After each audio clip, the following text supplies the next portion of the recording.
Hi, my name is Bruce Kilmer, and I'm a real estate broker with Coldwell Banker, River Valley Realty in beautiful downtown La Crosse, Wisconsin. Today we're going to talk a little bit about buying hunting land uh, and some of the things I run into very commonly in my day-to-day real estate practice. At the top of the list is surveys. I get people ask me all the time, do I really need one, and how important is a survey? Survey is very, very important.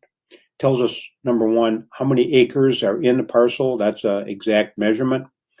Second of all, it shows us any encroachments, and encroachments can be buildings, can be fences, trees, adjoining crop fields, roads, could be just about anything.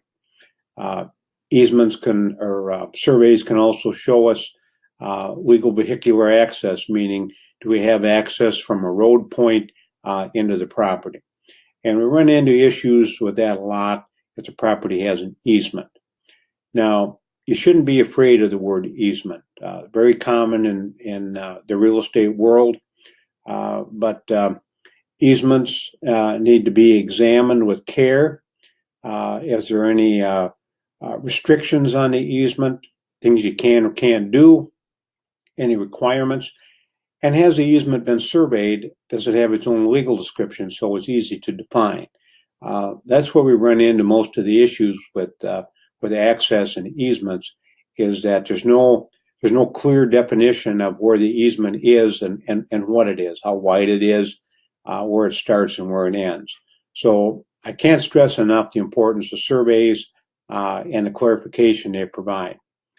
Second of all, we're going to talk about wetlands. Wetlands very common in the Midwest. They hold a ton of game: deer, turkeys, birds, animals of all kinds. They love wetlands, and of course, the water source is important. But there are things you can and can't do with a wetland, and important to know those items before you sign on the dotted line. So, if you have questions on wetlands, there's some good websites out there. And you can also contact a real estate attorney, real estate broker, or sales agent if they're familiar with wetlands, can also help you. Lastly, we're going to talk about pricing and making an offer. If you're working with a realtor or a broker, they can go into the multiple listing service.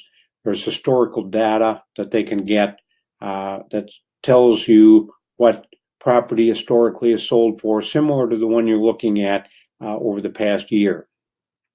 Very handy information to have. You don't want to offend the seller, but you want to have a good deal also.